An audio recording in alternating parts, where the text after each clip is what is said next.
Hola, ¿qué tal? Me da mucho gusto que nuevamente estés conmigo en estas pequeñas clases virtuales, quiere decir a distancia. Está nuestra bandera de México porque la historia que te voy a contar sucedió exactamente en México hace muchos, muchos años, precisamente en el año 1810. Algunas cosas son un poco tristes, sin embargo, gracias a todo eso, hoy podemos vivir libres aquí en nuestro país. Pero vamos a contar la historia. Se llama la Independencia de México. Él es el sacerdote o el cura Miguel Hidalgo y Costilla. Vivía en Dolores Hidalgo, Guanajuato, en nuestro querido México. Él se daba cuenta cómo sufrían las mexicanos y los mexicanos porque anteriormente se llamaba la Nueva España, porque estábamos gobernados por un país extranjero llamado España. Aquí los mexicanos no tenían voz para poder platicar, comentar o quejarse. Fueron arrebatadas sus tierras, sus animales y los obligaron a trabajar para ellos. Había mucha desigualdad, pobreza y hambre. A él le molestaba cada día ver esas injusticias tan grandes que sufrían niñas, niños, madres, padres, abuelas, abuelos, por estar aquí en su tierra, en su México. Quienes gozaban de todas las riquezas de nuestro país y se aprovechaban de las mexicanas y los mexicanos eran los españoles, los ricos, los hacendados, los poderosos, y siempre tenían a su disposición a las mexicanas y a los mexicanos que trabajaban para ellos, además de hacerlos trabajar en la tierra, cultivando y sembrando. Los tenían en sus casas para hacer sus quehaceres, para estar con ellos en sus eventos, en sus fiestas, en sus reuniones. Tenían que preparar los alimentos, tener listas las casas, que no eran casas, eran unos palacios, eran unas mansiones enormes, y todo eso se pagaba con el fruto del trabajo de los mexicanos y no precisamente por las personas del gobierno que trabajaban y se ganaban ese sustento. Tenían fiestas y reuniones cada semana, contrataban orquestas que tocaban vals, que era la música que predominaba en esa época. Las mujeres vestían vestidos largos muy elegantes con muchas joyas. Los hombres siempre de etiqueta, quiere decir que usaban trajes muy elegantes. Había mucha comida, muchos postres, y los mexicanos no podían participar de esos eventos, únicamente estaban al servicio de todos ellos. Sus casas eran más humildes, la mayoría vivía en casas muy sencillas y en el campo. Sus vestimentas eran diferentes a las de los ricos. Tenían pocas oportunidades para descansar, para estar con su familia. En ocasiones no les pagaban, les daban comida para que tuvieran, y cuando les pagaban eran unos cuantos pesos que ellos cambiaban por comida para su familia. Si alguno de ellos se enfermaba y se negaba a ir a trabajar, lo llevaban a unas celdas o los castigaban, incluso los golpeaban, porque no querían trabajar para el gobierno de España. Los niños no podían ir a la escuela. Esa solamente era para los hijos de los ricos, de los hacendados y de los españoles. Cuando Miguel Hidalgo hacía sus rondas diarias cada mañana para ir a la iglesia, al pueblo, o ir a la Ciudad de México o a la ciudad de Querétaro, se daba cuenta cómo sufrían las mujeres, los niños, los hombres. Cada mañana las mujeres, antes de salir el sol, ya llevaban la ropa para lavar en el río o iban a las casas de las personas ricas o del gobierno para hacer sus quehaceres, su comida y todo lo que necesitaran. Los hombres tenían que acarrear agua en sus hombros desde ríos y manantiales cercanos para proveer el agua para las personas del gobierno, para los ricos, quienes los trataban muy mal. No había alumbrado público como el que tenemos en nuestras casas y en las calles. Por lo tanto, tenían gente que estaba encargada de poner lámparas de aceite o de petróleo en los postes en las calles para que las personas no estuvieran en penumbras, o sea, en la oscuridad. Miguel Hidalgo sufría mucho cada que veía a estas personas y esta desigualdad tan grande, tanta pobreza, tanta enfermedad, y no era justo que sufrieran todo esto porque era su tierra, era su país. Cada semana se reunían en casa del corregidor de Querétaro, que es uno de los estados de nuestro país. Ahí, Josefa Ortiz de Domínguez, llamada la corregidora, que era su esposa, les permitía en una salita pequeña reunirse sin que su esposo se enterara ni nadie del gobierno, que estaban platicando y haciendo un plan para poder liberar a México del gobierno español y que ya no se llamara la Nueva España, que se volviera a llamar México.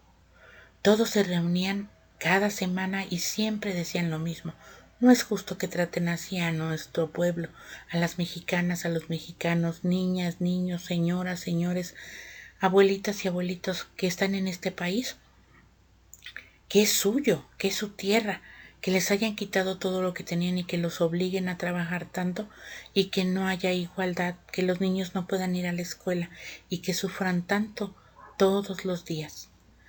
Sí, tienes razón, dijo el cura Miguel Hidalgo. No debemos aplazar todo esto. Tiene que ser rápido. No podemos seguir esperando. Nuestro plan debe seguir adelante.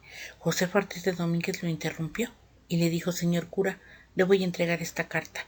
Nos han descubierto. Ya saben que nos reunimos aquí en mi casa. Mi esposo, el corregidor, me ha dicho que si yo continúo con esto, me va a tener que encerrar y no voy a poder salir ni reunirme con nadie. Están preparando al ejército, están preparando a los militares para poder luchar contra aquellos que quieran derrocar al gobierno de España. No es justo, dijo Ignacio Allende. Tenemos que iniciar, señor cura, no podemos esperar más, como dijo usted. José María Morelos y Pavón dijo: sí, animemos al pueblo mexicano para que nos levantemos en armas y luchemos por nuestra tierra, luchemos por nuestros mexicanos.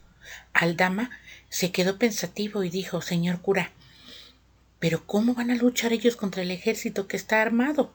Contra los militares no podemos, ellos no tienen armas.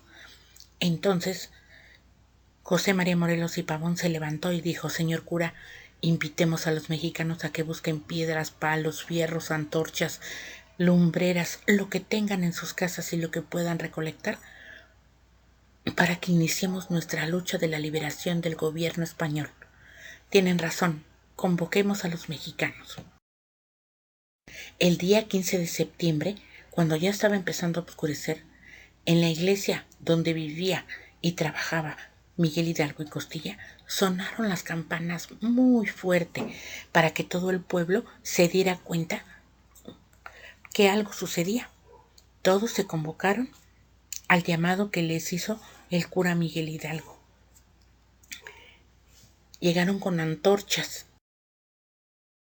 Miguel Hidalgo dijo a todas las mexicanas y los mexicanos: no es justo que nos traten así, debemos luchar por liberarnos del gobierno español, que muera el mal gobierno. Vamos a tomar piedras, palos, lo que tengan en sus casas, lo que puedan recolectar, y vamos a luchar por México. Como no tenían bandera, tomó un estandarte de la Virgen que tenía en la iglesia y esa fue la insignia o el símbolo que tuvieron para empezar la lucha en contra del gobierno español. Sí, viva México, sí, vamos todos. Nuevamente sonaron las campanas y ahí se encontraron José Ortiz de Domínguez, Leona Vicario, los hermanos Rayón, Nicolás Bravo, José Ortiz de Domínguez y todos los que participaron en el movimiento de independencia gritaron juntos: ¡viva México, señores! ¡Viva México! ¡Muere el mal gobierno español! ¡Vamos a derrotarlos! ¡Sí, que muera el gobierno! ¡No es justo! ¡Luchemos todos!, gritaban los mexicanos. Y así inició la madrugada del 16 de septiembre la lucha de independencia por liberar a nuestro país. Cuando inició este movimiento, también se hicieron algunas leyes que ayudaban a los mexicanos. Llegó un comunicado que decía que estaba siendo abolida la esclavitud. Abolir quiere decir desaparecer, que ya no vuelva a suceder, que ya no vuelva a haber ninguna persona que sea esclavo ni que esté al servicio de nadie, sea mexicana, mexicano o un extranjero de otro país, nadie va a volver a ser maltratado. Por esas fechas también empezó a circular un periódico llamado El Despertador Americano, que ponía la información que debían conocer las mexicanas y los mexicanos, y donde se volvía a reafirmar que ningún otro país iba a volver a ser el dueño de lo que le pertenecía a los mexicanos. Y la ley más importante, se decretó que las tierras, los animales y todo lo que se les había quitado a las mexicanas y a los mexicanos regresara otra vez a sus manos, porque no era justo que ningún gobierno les quitara por lo que ellos habían trabajado tanto tiempo. Hoy, en la Ciudad de México, en la Avenida Reforma, hay un monumento llamado el Ángel de la Independencia. Quizás lo hayas visto, a lo mejor no lo has conocido personalmente, pero en alguna visita que puedas hacer con tu familia, lo verás y sabrás que se hizo en memoria de todos aquellos que lucharon para que hoy tengamos libertad.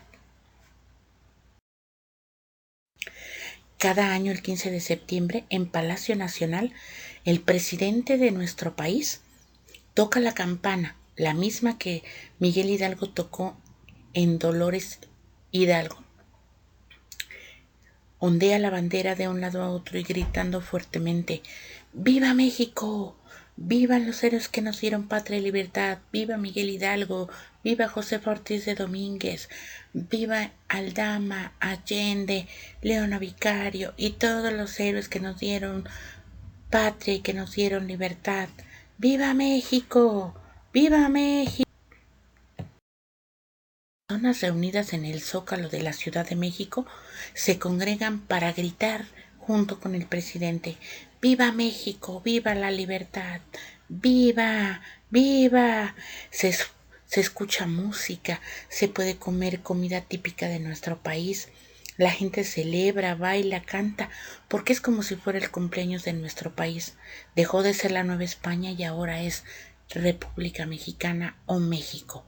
Por eso, ahora que estamos a distancia, probablemente no podamos ir al Zócalo, no podamos ir a visitar a nuestra familia y festejar el cumpleaños de México, la libertad, para cuidarnos y conservarla solo. Pero desde casa puedes ver un programa de televisión, escuchar alguna historia y gritar con tu familia con muchas fuerzas cuando el presidente diga ¡Viva México! Tú también con muchas ganas dirás: ¡Viva México! ¡Viva México! ¡Viva México! Ojalá que te haya gustado esta historia y nos vemos en la siguiente. Adiós.